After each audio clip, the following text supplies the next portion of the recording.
Saya ingin titik beratkan teman-teman sekalian, dan ini yang paling banyak di Indonesia dimasuki oleh syaitan, didukung juga dengan media-media syaitan. Masalah pintu takut. Takut. Kenapa dukun-dukun itu kalau kita masuk ke tempatnya selalu gelap, ada tengkorak, remang-remang. Karena antum harus takut dulu. Kalau ada rasa takut, bisa dikuasai nama dia. Tapi kalau tidak takut gak bisa. Orang yang mau dihipnotis, kalau akidahnya benar gak bisa dihipnotis tuh. Setannya gak berani.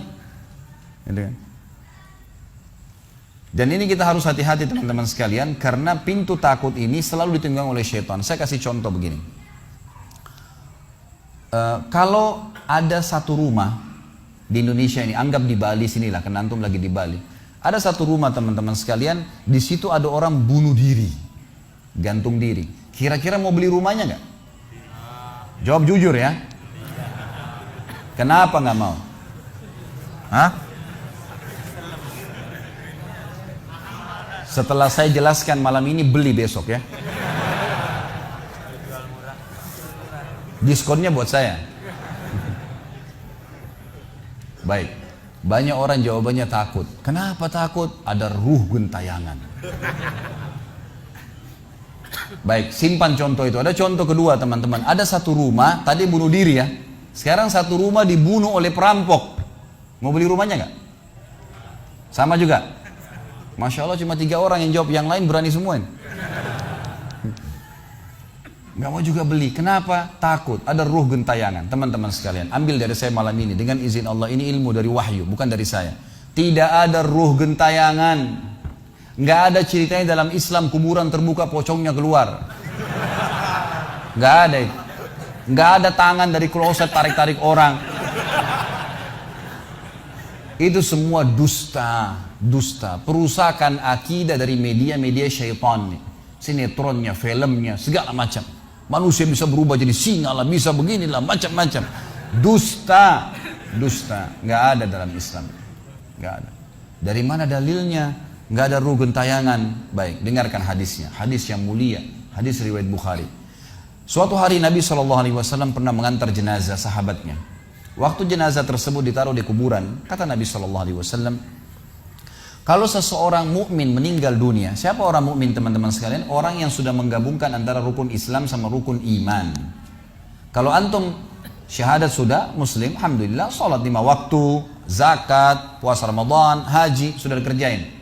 Ditambah dengan keimanan, yakin Allah ada, yakin malaikat ada mencatat, yakin diturunkan dalam Al-Quran, yakin ada Rasul yang mengajarkan Nabi Muhammad SAW, ada diterima pahalanya hari kiamat, maka itu namanya mukmin. Ditambah dengan mengimani qada dan qadar. Kalau ada orang sholat, Allah ada nggak ya? Malaikat catat nggak ya? Hari kiamat saya terima nggak? Ini masih muslim, belum mukmin, masih level di bawah. Pertama muslim dulu baru mukmin. Makanya dalam hadis disebutkan ada iman, ada Islam, ada iman, ada ihsan, gitu kan?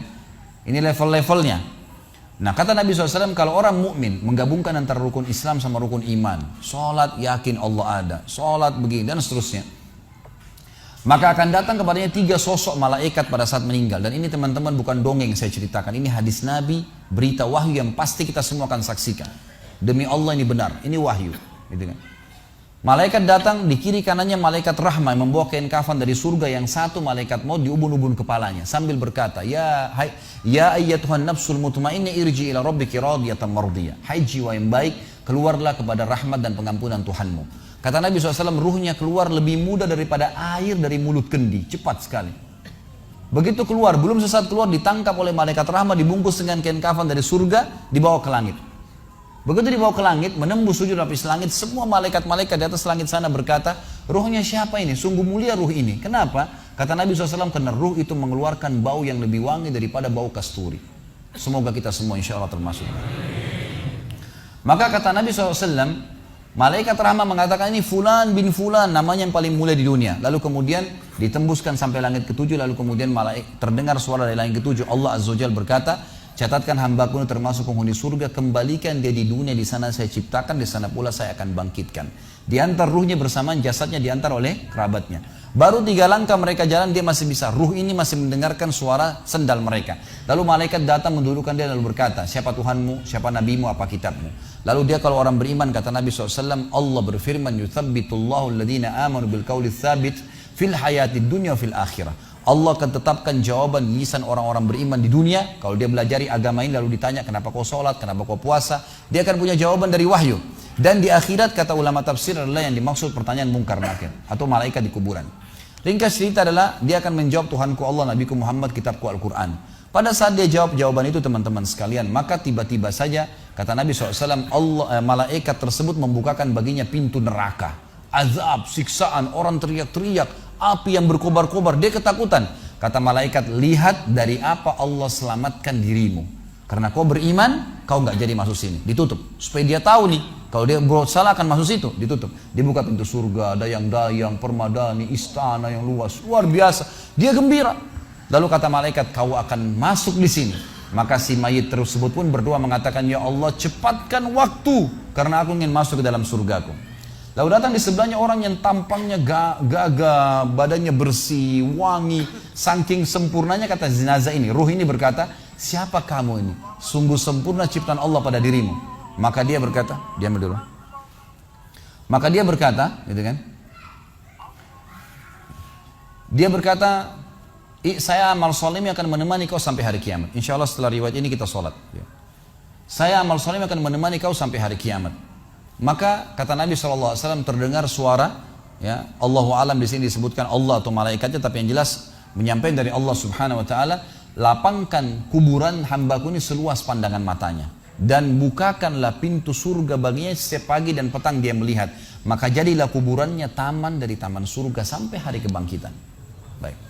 Sebaliknya kata Nabi SAW, kalau orang fasik, siapa tadi fasik? Muslim yang masih berbuat maksiat. Teman-teman hati-hati. Jangan kena mengandalkan sudah syahadat kemudian bebas berbuat dosa. Hati-hati. Fasik dan orang kafir proses matinya sama. Kata Nabi SAW, orang fasik dan orang kafir akan datang kepadanya 3 malaikat. 2 malaikat azab di kiri kanannya, 1 malaikat maut di bunuh-bunuh kepalanya yang berkata, hai jiwa yang busuk, keluar kepada kemurkaan Tuhanmu. Maka ruhnya berantakan di tubuhnya, tidak berani keluar. Lalu malaikat maut menariknya dengan keras, ibaratnya seperti bulu domba yang dibasahkan, dililitkan di pohon berduri, lalu ditarik dengan keras sehingga berantakan bulu domba itu.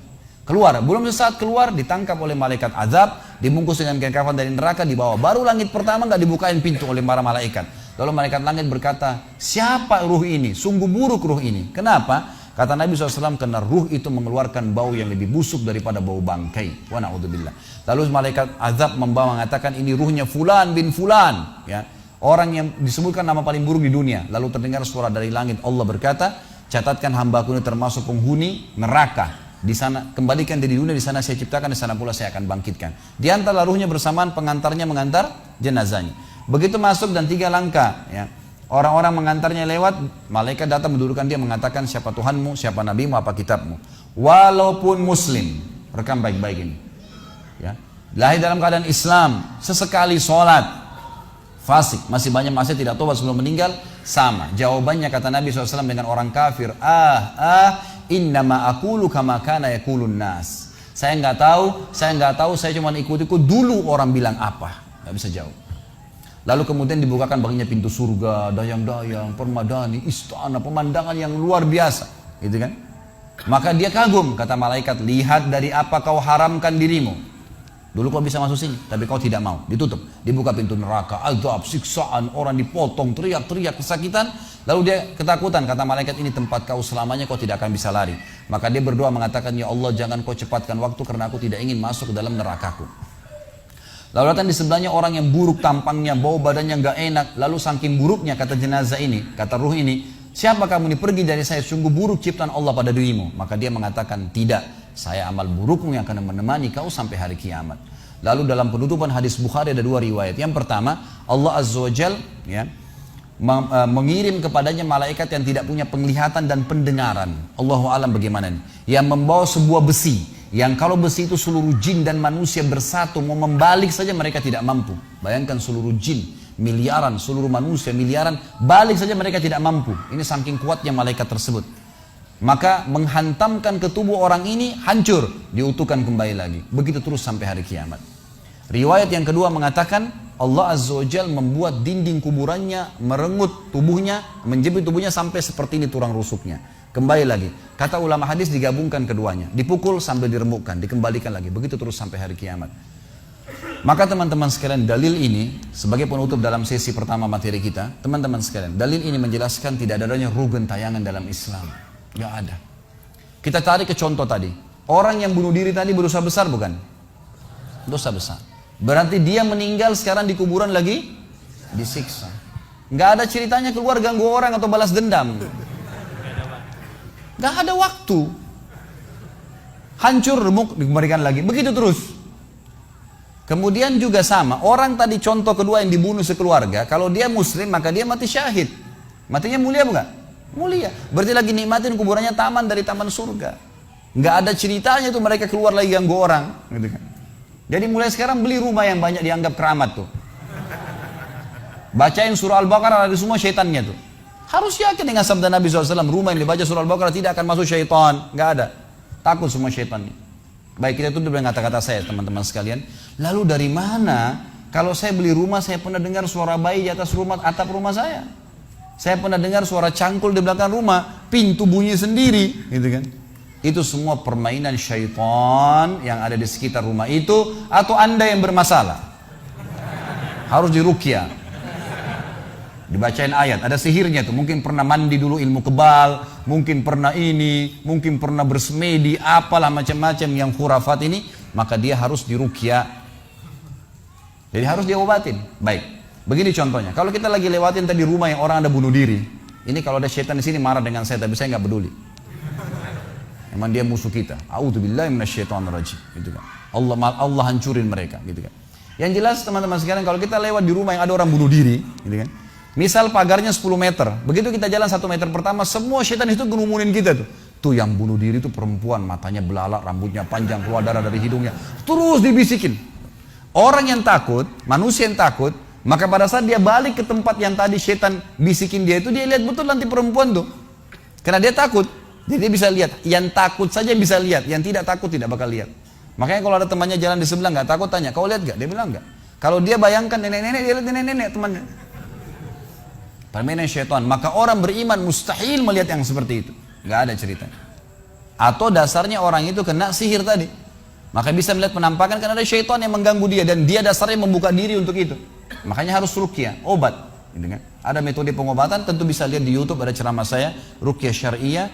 Ya, nama saya diketik, insya Allah ada tata cara yang sudah saya ajarkan caranya mengobatin itu.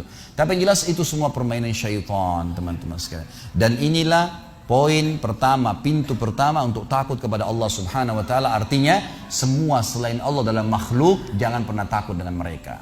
Syaitan pun yang biasa dianggap menakutkan bagi manusia itu dusta semua. Sampai sabda Nabi SAW mulia hadis Bukhari, siapa yang membaca bismillah, bismillah, maka syaitan yang ada di sekitarnya menjadi kecil seperti lalat. Jadi orang yang gambarkan syaitan besar itu tidak benar semua. Kata Nabi SAW dalam hadis Bukhari yang lain, siapa yang mau masuk ke rumahnya, lalu dia baca Assalamualaikum, salam warahmatullahi wabarakatuh, syaitan di sekitar rumahnya berkata kepada teman-temannya, tidak ada tempat nginap buat kalian malam ini. Salam saja sudah jadi benteng, gak bisa masuk. Kalau dia makan dengan baca bismillah, ya, dia baca bismillah, maka syaitan berkata lagi sama teman-temannya, tidak ada makan malam buat kalian malam ini. Gak bisa cuy. Dan syaitan tidak bisa membuka dan menembus tembok atau pintu manusia. Dusta semua itu tembus tembok, tembus pintu, dusta. Karena Nabi SAW yang bilang, syaitan tidak bisa membuka kembali pintu yang ditutup oleh manusia. Syaitan tidak bisa membalikkan ya, panci yang sudah ditutup oleh manusia. Maka padamkanlah lampu kalian, tutuplah panci-panci kalian. Karena syaitan bisa menunggangi makhluk yang lain. Sebagai penutup hadis Nabi SAW, pernah ada seorang sahabat membawa tikus ditangkap malam hari. Pada saat ditangkap tikus tersebut, lalu sahabatnya tidak bunuh, dipegang sama dia, dibawa ke masjid. Dia bilang, ya Rasulullah, ini tadi, ya, saya tangkap di rumah saya apain hewan ini? Boleh saya bunuh atau enggak? Kata Nabi SAW, jadi tikus itu sambil ditahan oleh sahabat, kebetulan Nabi SAW punya tikar yang dipakai sholat, di sebelahnya ada lilin kecil, minyak dengan api, gitu kan? Lalu tikus ini sementara Nabi SAW bicara sama sahabat, lepas, menyentuh ya, lilin Nabi SAW, lalu tumpah minyaknya di sejadah, di tikarnya Nabi, terbakar. Kata Nabi SAW, sesungguhnya hewan ini fasiqah, fuwaisiqah, buruk, boleh dibunuh, gitu kan. Dan syaitan menunggangi hewan seperti ini untuk membakar rumah-rumah kalian. Tapi mereka tidak bisa membakar langsung. Mereka cuma bisa menggunakan hewan yang kebetulan lewat dan seterusnya. Seperti misalnya syaitan bisa menggoda manusia lain untuk mengganggu kita, gitu kan. Tapi untuk dia langsung tidak ada ceritanya. Itu semua tidak benar, teman-teman sekalian. Insya Allah.